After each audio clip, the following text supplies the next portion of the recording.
The following may contain language that is not suitable for all audiences.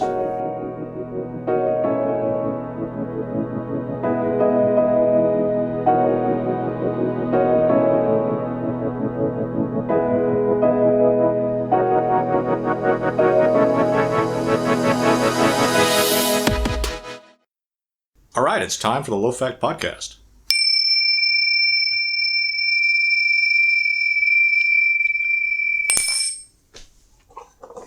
Well, we're back from our hiatus. Woohoo!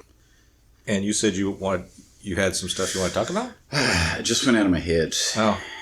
Well, here's a couple of things that really kind of pissed me off. Oh, I know what it is. Okay. So, see how I can remember just to interrupt you? Yeah, that's fine. So it's to do with people that would support somebody like a Newsom, right?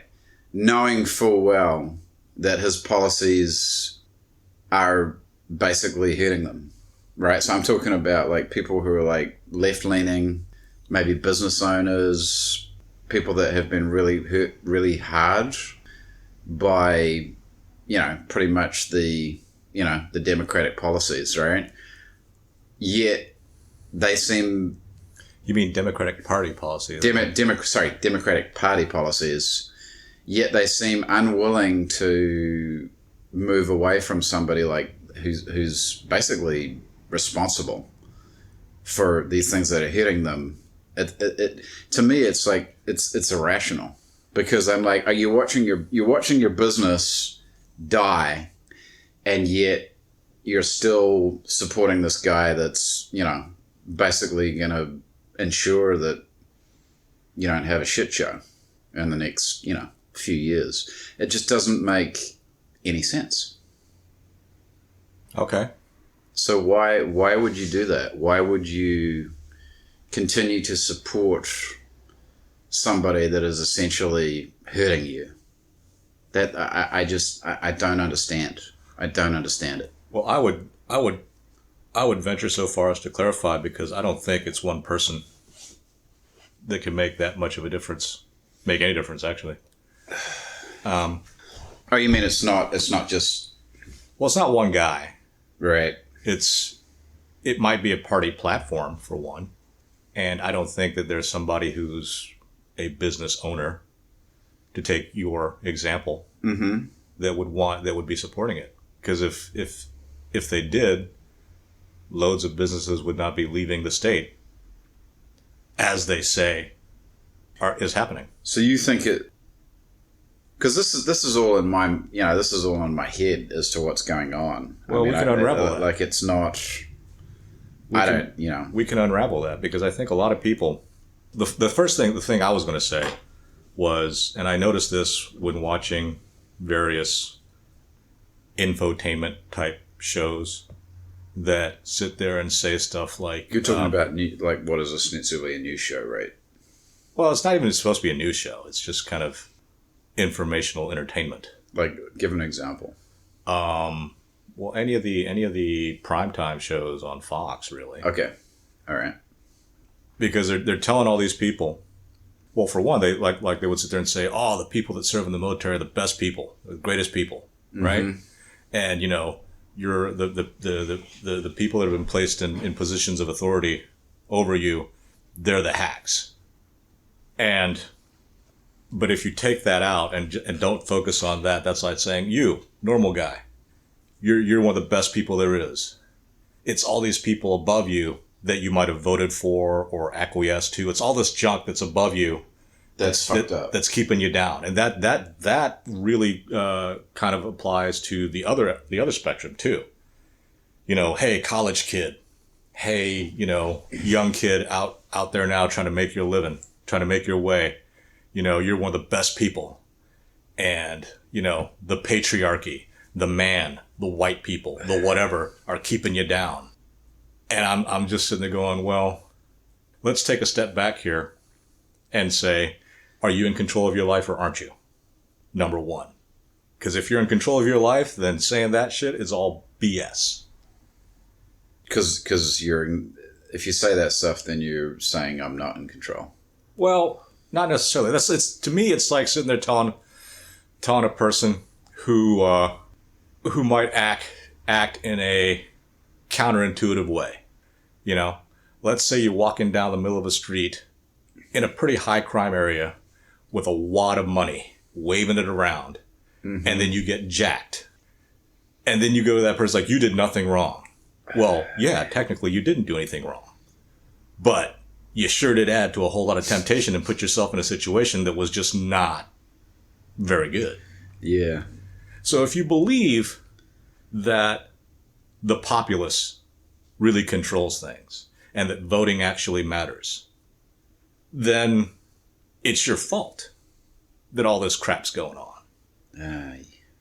Right? If you're out there just trying to get along to go along, which is what everybody tries to do, don't fault anyone for doing that. Hell, how can I? I do that. Shit, that's the way stuff seems like it's set up to operate. But if you're not paying a heavy price, then you're really part of the problem. You know, all these people that sit there and say, "Oh, cancel culture's so bad." Well, I guarantee you, if somebody put a microphone in front of your face and said, "Cancel this person or you're going to be out of a job," you'd be like, "Oh, that person's a big motherfucker. Right. Take all his crap." Right. That's the problem. And so with the whole Democratic Party platforms, like, you know, I mean, I'm not against a lot of the stuff that people seem to think should happen. Right? Do I think everyone should be able to go to the hospital or have to see a doctor or, you know, all that stuff? Sure. But if things haven't been working, actually, I don't know where I'm going with that, but like a lot of the stuff that people want, I want them too. And is it merely just a disagreement on how to get things done? I don't know. But to your point, I don't think electing one person is going to change anything. I don't think following one person is going to change anything. One person can't change anything. One person can make a very good life of themselves. Yeah. But I think one person can do a lot of damage too. Well, I don't think that one person's actually doing the damage. I think it's everybody else that supports that person. Or that platform. Right. Or that ideology.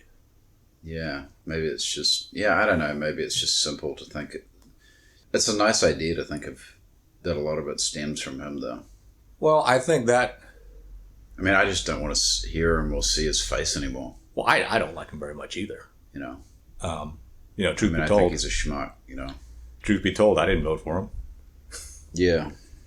And, But he's probably not going to get recalled, you know? Well, that's what they say, but, but the thing is, I can poo-poo stuff all the time. I'm part of the problem, too. I mean, you would have to get engaged, right? Well, not necessarily, but even if you did, there's nothing saying it's going to work. And, as we said earlier today, you're talking about how quickly things went down the tubes. It took 60 years to go down the tubes. Well, to get to the point we're at now, it started 60 years ago. Didn't start 10 years ago. Didn't start 2 years ago. It started 60 years ago. And during those 60 years, plenty of the best people on earth, right? And I'm saying that with air quotes, had to go along with it. Yeah. But there has to be... It's just too easy to sit there and say, I'm not the problem. That's true.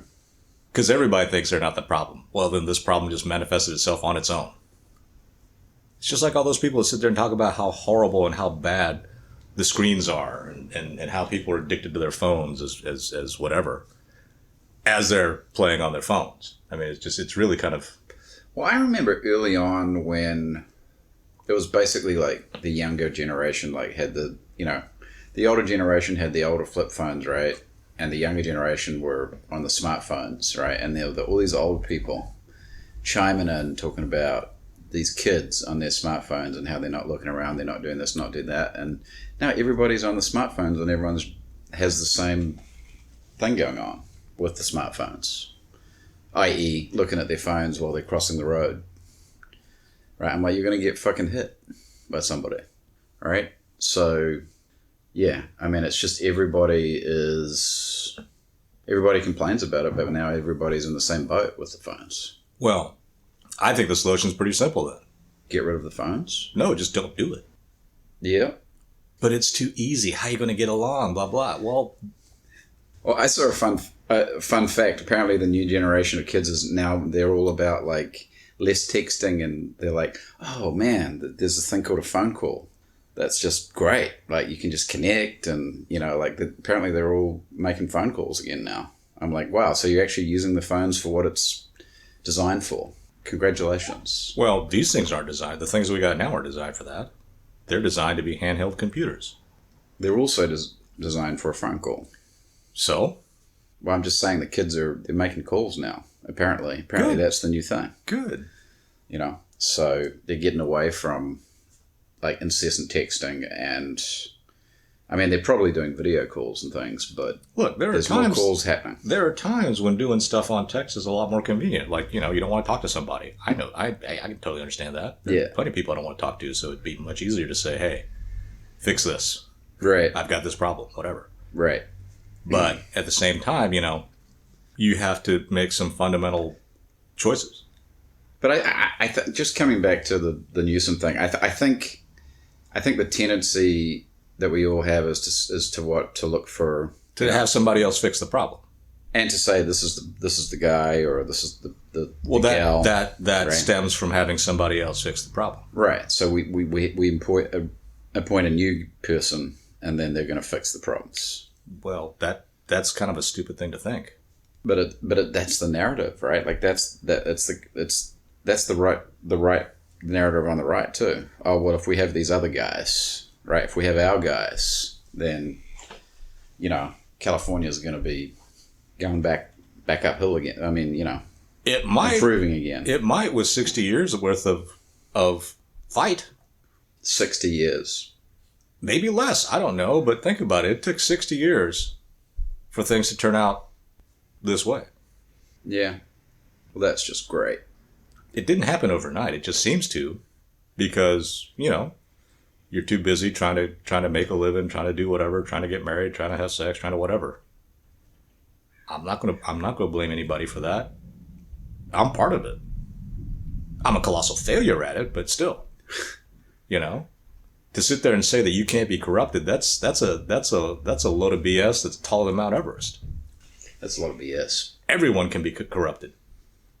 Well, I feel like shit's been going downhill in this state since I came here, and that's 20 years. So right, but the seeds of it happened 40 years before you got here. Wow. But it's not like it's limited to this state. No, it's everywhere. So that's the other thing they like to say. Oh, California this, California that. Like it's not going on everywhere. There are pockets everywhere. I mean, people talk about. Well, I don't know what people are talking about, but yeah, there's pockets everywhere. I personally believe it started happening in the early 1960s. really started getting some traction in like 68. Really? Not the 90s? Well, the 90s couldn't have happened without what happened in like 68. What happened in 68? Whole bunch of hippies started getting old enough to get into the cogs of society. Okay. I mean, if you're a crazy idealist, or just an idealist even, and you have no access to the greater society, then nothing's going to happen. But in the late 60s, a lot of these people were college kids. Right. What happens after you graduate from college? Well, you get a job. You start pairing off. You start having kids. And you have these ideas that these things would make things better, and you just that just keeps on going. And you tell people coming up behind you that.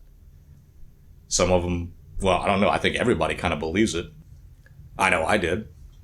You believes what they're told. Well, no, I believed in those ideas, and I was like, oh, you know what? Those aren't bad ideas.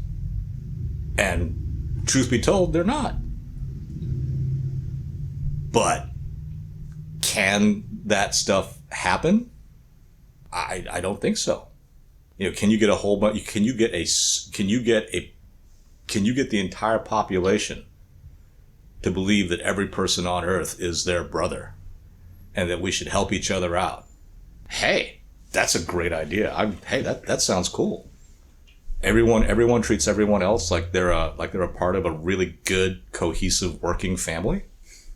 Ooh, that sounds great. That does sound great. But how many, even the really good, cohesive families, they got their issues.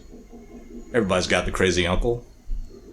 Well, I don't, but everybody's got the crazy drunk uncle. Like I said, I don't.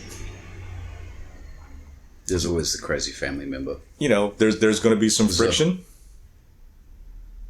There's going to be all the negatives of living will show up. For every person that is willing to work hard and sacrifice, quote unquote, do stuff for others, all that stuff, there's 4 or 5 people that would be the one that's getting the help.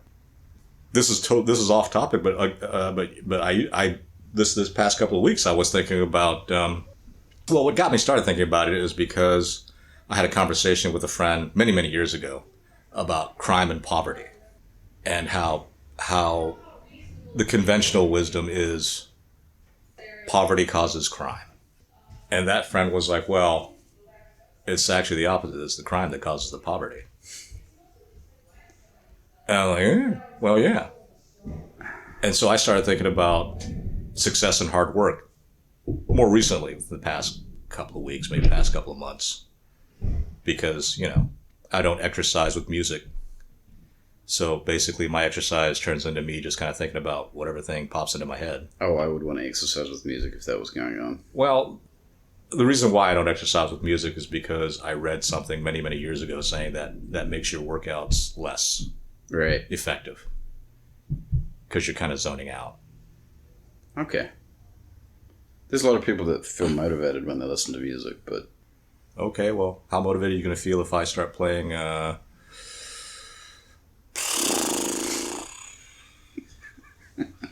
Anyway, well, but I started thinking about the success and hard work idea, which is what everyone tells us, right? Work hard. If you work hard, you'll get success. Yeah, that's what my aunt always told me. Well, that's what everybody kind of believes it. But the more I thought about it, I was like, I kind of came on the side of the of my butt. You know, crime causing the poverty. Right. So I was like, well, no. Hard work does not equal success. It's if there's crime. Well, no. Hard work doesn't equal success because who works the hardest? People who are poor. Not necessarily.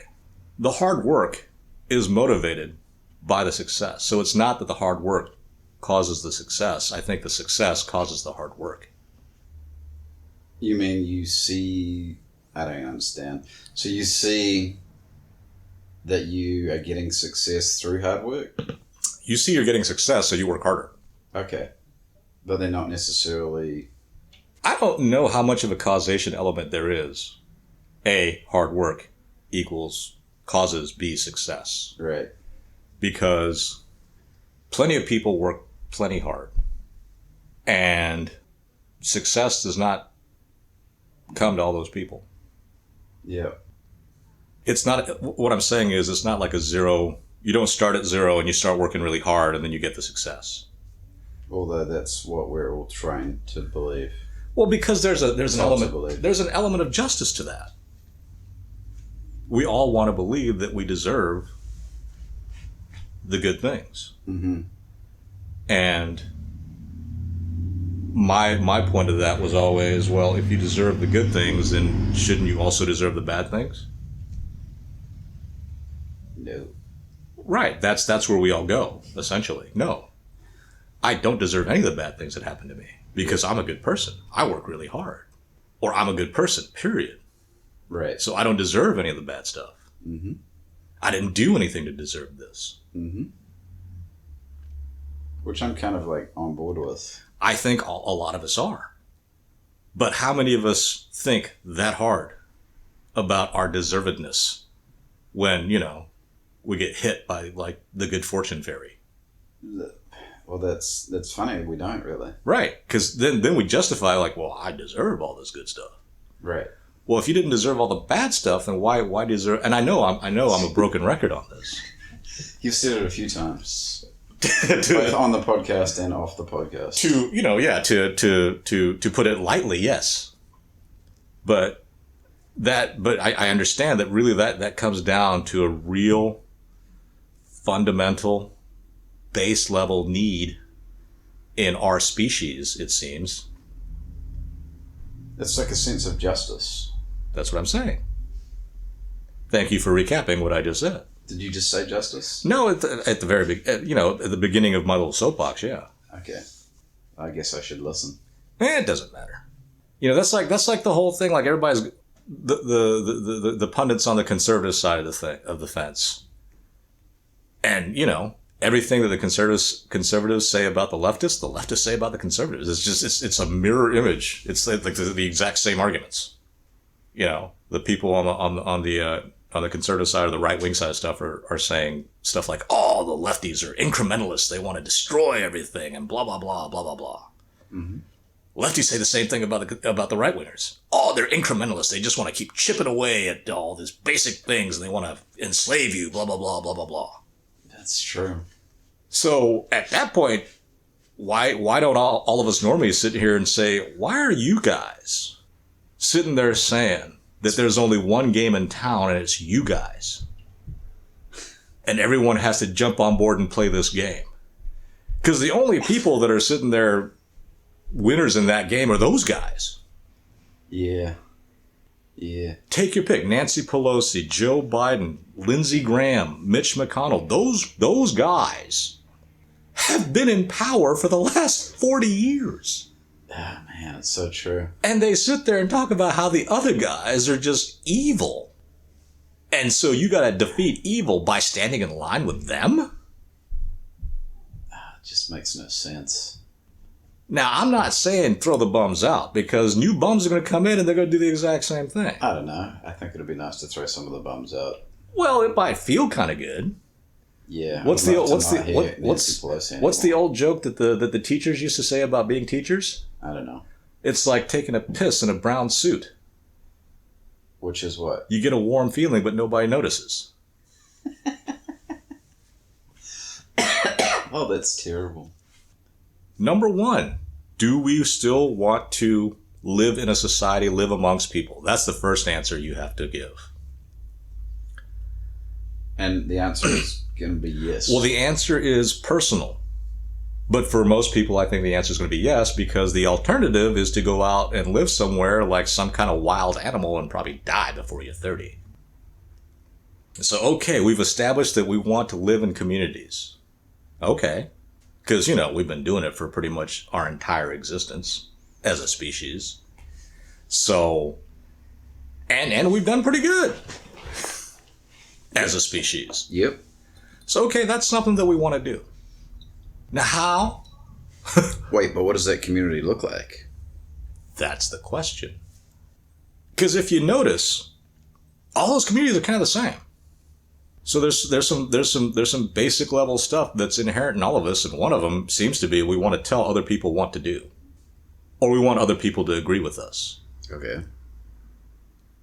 And because during the week I kind of on a lark I looked up some words like zealot, douchebag, and asshole. Because I throw those words around. I'm like, what are they supposed to mean? I'm thinking about what to bleep because I've been bleeping swear words intermittent, and just randomly. Oh, okay. But I bleep the if. Okay. If, that's it. That's fine. So a zealot is someone who believes very much in a certain idea. Okay. And want other people to believe that too. Okay. Douchebag. Oh no, an asshole is someone who's really intelligent, but just a mean person. Okay. Right? It's. Is this the Oxford English Dictionary definition of asshole? It's whatever I looked up online. It could have actually been Merriam-Webster for all I know. But an asshole is someone who's really smart, kind of mean, and will smart, arrogant, mean, and just wanting to hurt you. I know a few of those. Now, this one I didn't know. A douchebag is an asshole minus the intelligence. They're just mean but not intelligent? It's an arrogant dumbass who basically wants to hurt you. Wow, the douchebag sounds like the worst out of those three. It is. Well, actually, zealots can be pretty... Well, I think zealot is... I don't know. Zealot's pretty dangerous as well. It is, but I think that... The true believer? I don't even think you need to be a true believer. It's someone that wants another person to believe what they believe. Yeah, but you have to be a true believer in whatever your philosophy is, right? Well, no, I don't think so. Really? I think it's used that way, right? Well, you know what? I'm going to change. I'm going to reverse myself. You might be right, because zealotry isn't. See, when I think of a community organizer, I wouldn't necessarily call that person a zealot. Oh yeah, but they're not necessarily a true believer, though. Well, they're a true believer in something. They're a true believer in their own, maybe in their own. Well, but that's because the word zealot has been often used to describe religious zealots. Yeah. Okay. And, in case the people who decided to listen don't already know, I think everyone is religious. Maybe not, theistic religions, but everyone believes in something with a religious fervor. That's just kind of... Even if it's their own self-interest? It's baked in.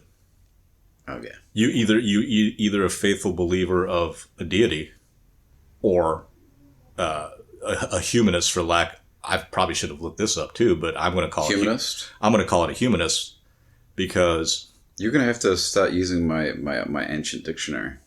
I may have to, but the people who believe in communism or in the ideas of communism, they believe that like devout religious people believe in their God. Right, yeah. And so even the people that sit there and say I'm an atheist, or to mean I don't believe in anything, I don't worship anything, I don't believe in a higher power. Mm-hmm. I'm like, well, yeah, you believe in yourself as a higher power. I've met plenty of people that claim to be atheists, and they think of themselves as a walking God. To me, what's the difference between an atheist and an agnostic? An atheist is someone who flat out doesn't believe, and an agnostic is on the fence. Yeah, essentially, from what I gather. So an agnostic seems like a bit of a cop out to me. A fence sitter? Yeah. I mean, you should either be an atheist or religious. I mean, agnostic is kind of like saying I'm spiritual but not religious. Well, I don't think there's such a thing as a person who's not religious. You might not believe in a Christian or a Jewish or a Muslim God or a Hindu God or whatever God. You might not believe in a creator, but you do hold on to some ideas in a very religious, in a seemingly religious way from the point of view of an outsider. Mm-hmm. The people that say, "Oh, I'm a libertarian." I was like, "What does that even mean?" Small government. Well, again, that's it's kind of hard to pin down, because if you believe in liberty, we can't have liberty for everyone in every sense and still be in a community. Because then it would just be everybody doing whatever they like. Exactly. And that's not what liberty... I wouldn't say that that's what liberty is, though. Well, everything's got to have its limits, apparently. Yeah, one would hope. Well, yeah. It's like, I need to be able to just walk outside, jacking off, reading my porn magazine, smoking crack, just hanging out, doing whatever I like, not abiding by any rules. I'm like, that just seems a bit of a stretch to call that liberty. Well, I think it is liberty, but if you want to do that... That's just hedonism. It is liberty in my book, and if you want to do that, you have to go live somewhere by yourself. Nobody wants to see that. Well, you're going to get arrested. Again, you have to you want to be able to do that, you have to go somewhere where there's nobody around. Yeah. And to many people, they're like, that's just not a choice. Well, then, yeah, it is. Just because a choice is odious, or seemingly impossible, doesn't make it a non-choice. You have to wear pants in society. In this society, you do. Yeah. Most societies. If you lived in the Scottish Highlands, you could wear a dress. Or if you live in a nudist colony, maybe. Again. But they probably also have their rules. I've never gotten that. I just couldn't do the nudist thing, man. I would, but I'm not in good enough shape in my mind. If I were more buff... I don't think the nudists are really in good shape, though. Well, yeah, it's kind You of just like say, I'm comfortable with my body. it's kind of like the old queens. Yes. You know, if I were a homosexual and I want to go out there on a Pride Day, you better believe I've been working out for the last 2 years to make it look like to look like Michelangelo's David at least. That's funny. You're never going to look like Michelangelo's David. Sorry, bro. Way to burst my bubble. Oh, sorry, bro. I mean, sure, I don't have curly hair and I'm not Italian, so yeah. Well, yeah. I'm probably a lot hairier too, but. Ah, man. Well, weren't the Italians extraordinarily hairy? Like, did they just shave? Was Michelangelo's David, did he shave? Or was he just like a hairless dude? I think he was just a young person. Okay. I guess you can't really show hair on a sculpture, though, anyway. You got to be incredibly talented to be able to show, like... Who wants to see hair on a sculpture? I mean, that's just weird. Hey, man, if there was a sculptor that could do that could show body hair on a sculpture, I'd just be like, you are the... I'm thinking more along the lines of, the sculpture with the... The back hair? Or? With the the hair just kind of stuck on. It's pretty odd looking. Oh, okay. Have you seen that before? No. It's pretty odd, bro. Okay. Imagine a sculpture with pubic hair. Well...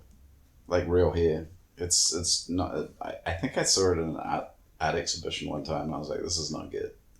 Well, I wouldn't go so far as to call that art, but okay. It's like whatever floats your boat is at, right? I suppose, but So let's end on what we started with, and that was your whole recall. Yeah, which is that I don't think he's going to get recalled. Well, apparently the polls say that he isn't, so I don't know. He's spent like $40 million or something. So that doesn't mean anything. I mean, you can manipulate people with fucking heads and whatnot. And if that's all it takes, then I think we need to start reevaluating our own views of our own intelligence. I think Larry Elder raised like 13 million. Newsom's already been given like 40 million. Again, people that really don't. Again, if all it takes is some propaganda to change your mind, then you really need to reevaluate how smart you think you are. You're probably a douchebag, not an asshole. Unfortunately, most of us are douchebags and not assholes. We're all good people, but So is that a takeaway? We should aspire to be assholes? No, because not everyone's going to be smart. Okay.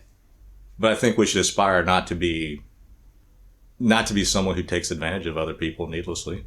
Well, actually, I never think it's good to take advantage of somebody else. I know. But it's just so odd. And look where it's gotten me.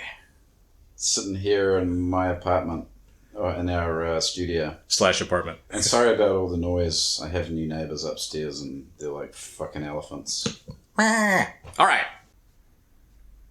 It's time for some steak. Woohoo!